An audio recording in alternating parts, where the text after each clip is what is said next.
บนี้รสเยอะมากทุกคน อร่อยไหมคำโตๆเลยนะคะ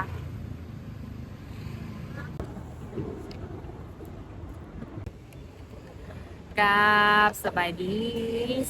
ทุกคนตอนรับเข้าสู่ซองมุกดาสาวเสียงขวางชาแนลซึ่งว่าคลิปวิดีโอนี้เนาะมุกดากับสาวมุกมีนาจะพาทุกคนมากินก๋วยเตี๋ยวเรือเนาะทุกคนอยู่ที่อุดรธานีหลังจากที่ว่ามุกดากินเฝอลาวให้ทุกคนแบบไล่สดกินเฝอลาวให้ทุกคนเบิ่งตลอดวันนี้ก็สีมาถ่ายคลิปวิดีโอกินก๋วยเตี๋ยวเรือข้างทำอิฐ เมื่อวานก็กินแล้วเนาะมื้อนี้กินครั้งที่สอง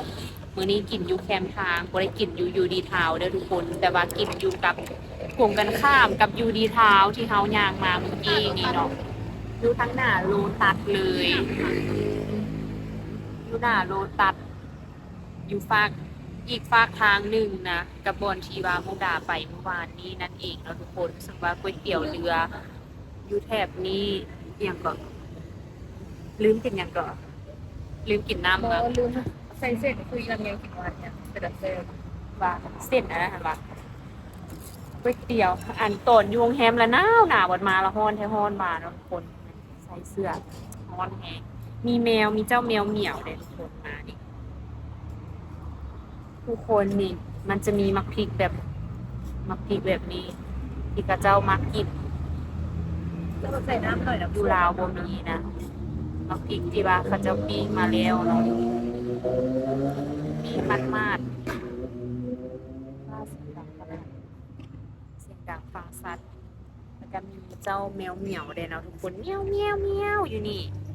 นี่ดิมาแล้วว้าวจัมโบ้เด้อทุกคน อันนี้ก็คือก๋วยเตี๋ยวเรือเนาะก๋วยเตี๋ยวเรือจัมโบ้อยู่ที่อุดรธานีเด้อทุกคนนี่อยู่แถบนี้เลยขอซิมน้ำมันก่อนป้าเป็นตะแซบคักทุกคนฮอน มุกก็กินจัมโบ้คือกันเนาะเมื่อวานมุกมีนากินจัมโบ้แต่ว่ามุกดาบ่ได้กินจัมโบ้ก็เลยเสียดายวันนี้ก็เลยมาจ้ะตะแซบสิไปใส่อันมักถั่วงอกก่อนทุกคน ก็เจ้าใส่แล้ว ใส่แล้วอ่ะ ก็เห็น ใส่แล้วนี่ใส่ถั่วงอกแล้วมากินก๋วยเตี๋ยวเรืออุดรธานีน้ำกันทุกคนเนื้อแท้ๆเลยนี่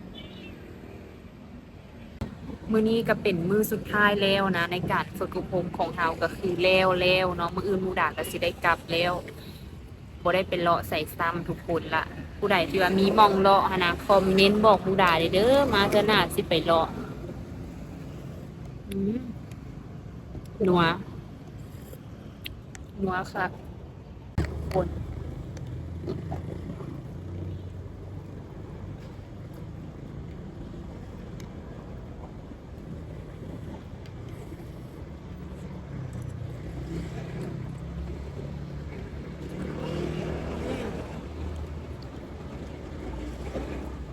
แซ่บ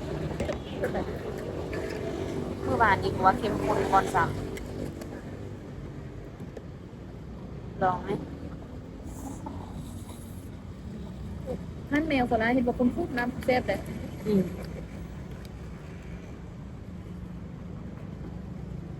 ผมพอวางคุณกับทานหลังจากที่ปรุงแล้วนะทุกคนก็ใส่ผักบัวละพาลงไปผักเปิดก็จะมีบัวละพามีมะพริกแล้วก็มีผักกระหล่ำเนาะทุกคนบ่ท่าปรุงหลายนัวแล้วเนื้อนิ่มๆกินน้ำกันเด้อทุกคน เมื่อวานแบบน่าจะจำเส้นไม่น้อยเดียว เออ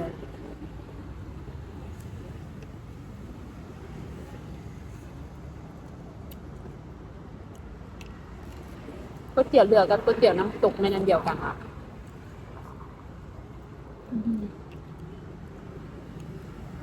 เผ็ดเด้อเฮ้ยหมาเผ็ดอันนี้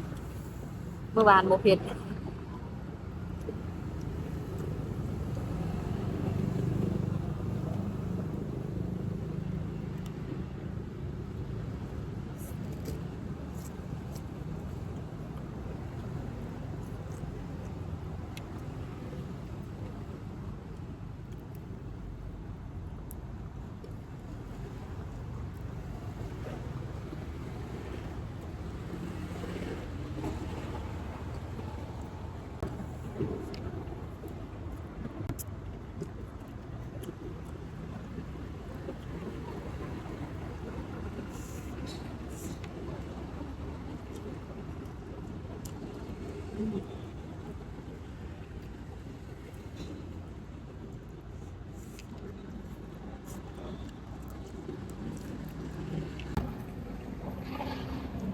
อร่อยไหม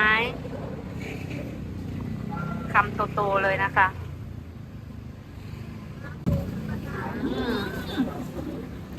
พวกมีนากินเนี่ยก็เป็นตาแซ่บสุด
พวกมีนาหมึกมักเผ็ด8 หน่วย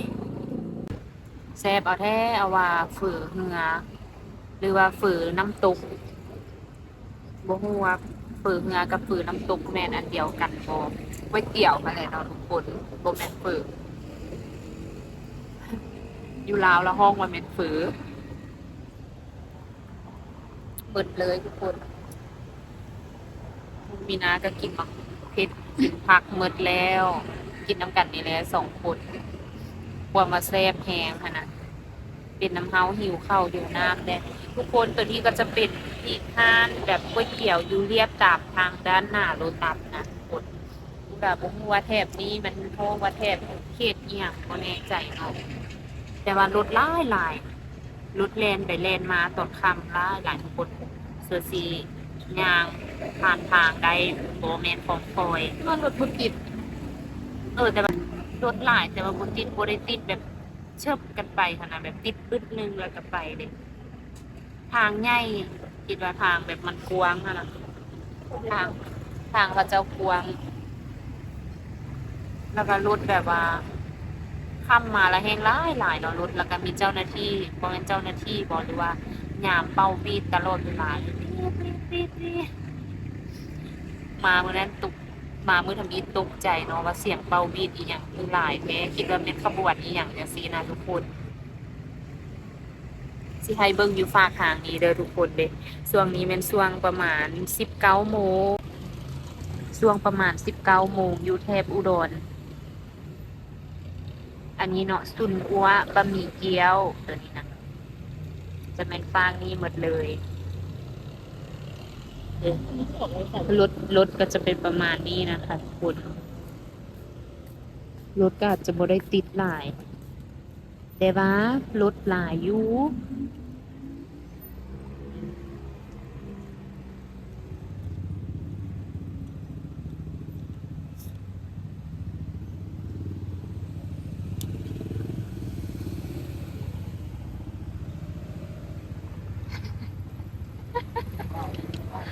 กินซูซี่ไป2 ก้อนซูซิไป2 ก้อนผู้ละซูซิไปผู้ละ2 ก้อนมาต่อด้วยเปิดเหงือจัมโบ้เปิดเหงือจัมโบ้กับเมิร์ดทุกคนเป็นเมื่อกี้ที่กูแบบหิวยังเต็มมาเอาว่าแท้สงสัสั ย ย ไหมบอสตอนสวยบ่ได้กินข้าวหลายปีมื้อนี้ แล้วเมื่อนี้อิ่ม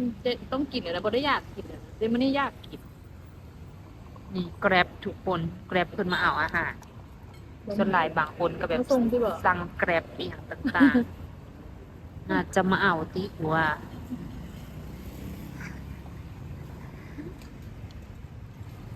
เมื่อกี้น้องมุกดาห้องเป็นภาษาจอกกลับบ้าน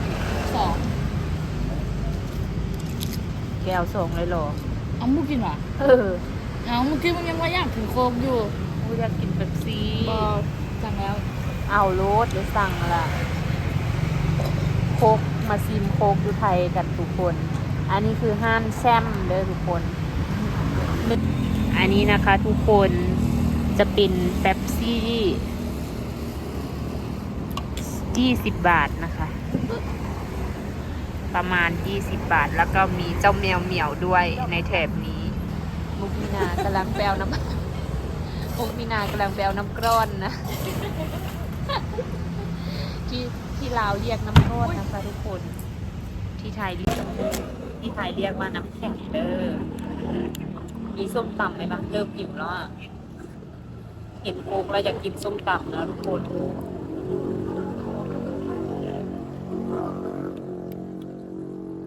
ดอกข้าวเล็กดีเนาะเล็กๆน่ารักอะไรอย่างเงี้ย ขึ้นน้ำหนักขึ้นแน่นอนกลับไปเลย แค่ระบอกนี่นะทุกคนโคกเมืองไทยก็ซ่ามาก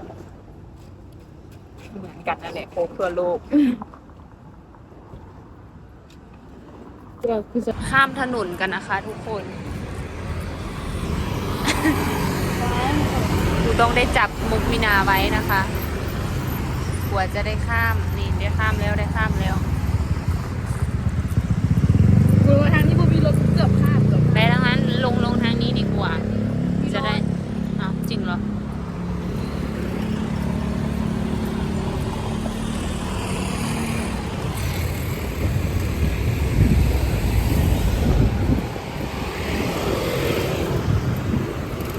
แถบนี้รถเยอะมากทุกคน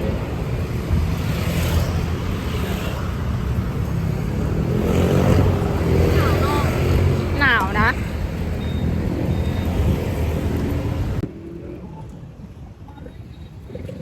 กว่าจะข้ามถนนได้นะคะทุกคน รถเยอะมาก แกไม่ไปวัดสันเหรอ เออ อยู่ใส่เดียวปึ๊บอยู่ไหนอะวัดสันไปฝากไหน ฝากคุณเหรอสุด โคตรดันโคตรนะ อืมสุดอยู่ดีเท้าคุณหมา